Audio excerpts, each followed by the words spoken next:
First, I would like to welcome each one of you.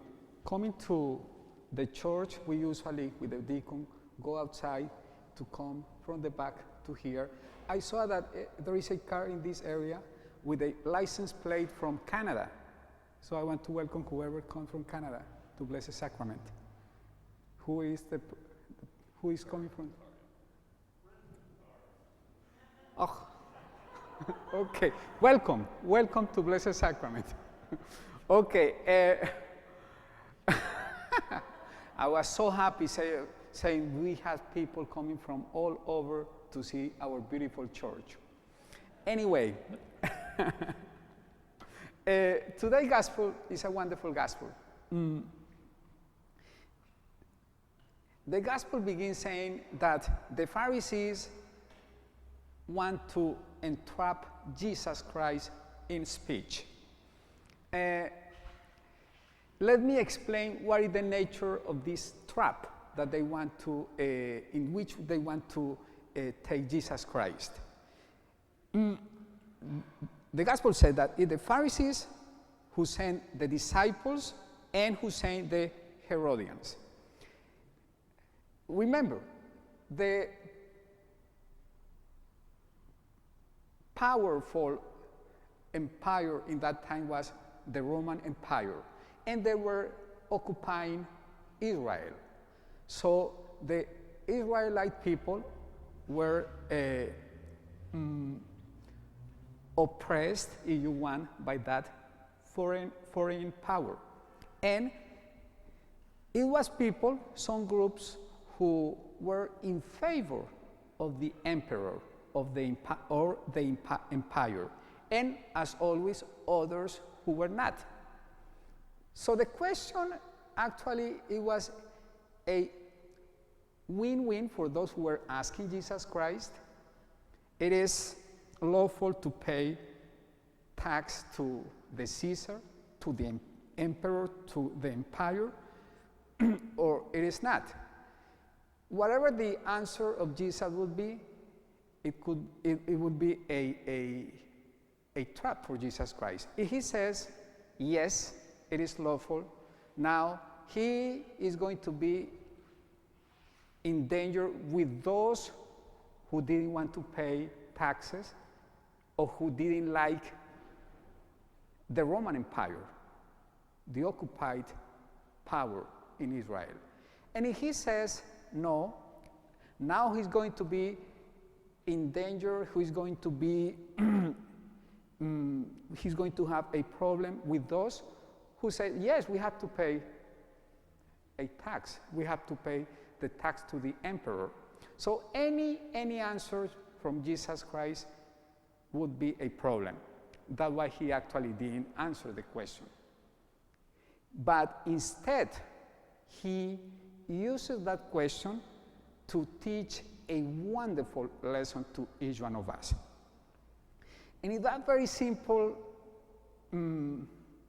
invitation, when he says, bring me the coin that you use to pay the tax, and show me the image that there is in that coin, and the inscription to whom that belongs, to the Caesar. Okay, give to the Caesar what belongs to Caesar.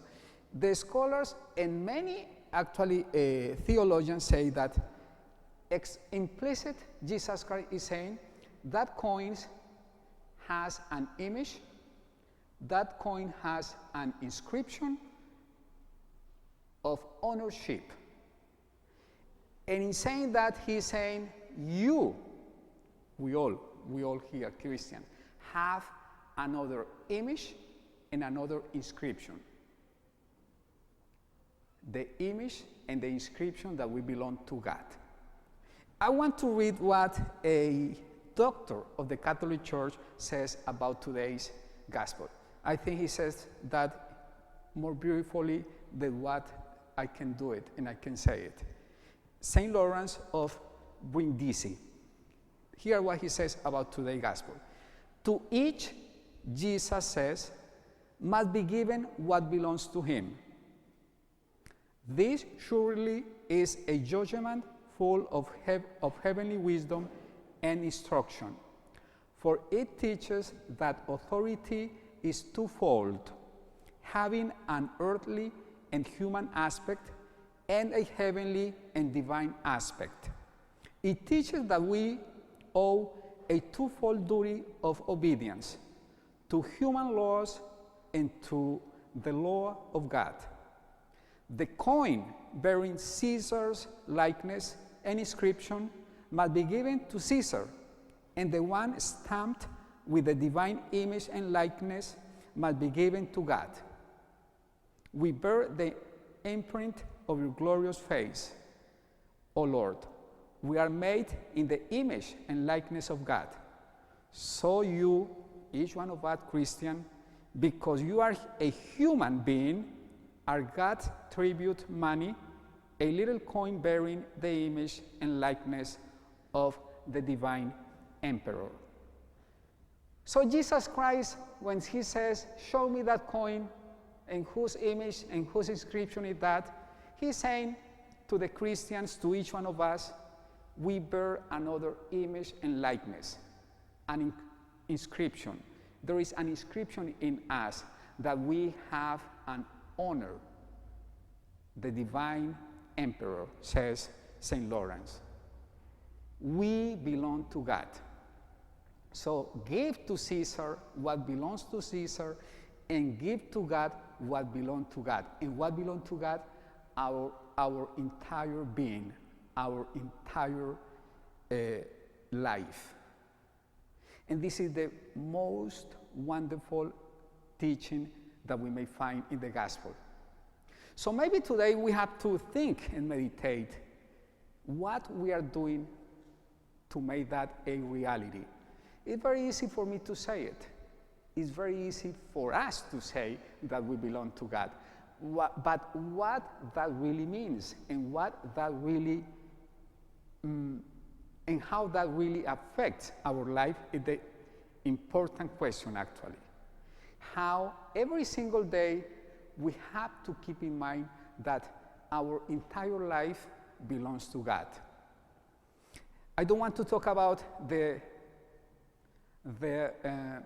necessity that we have to be obedient to the state, to the human laws, if you want.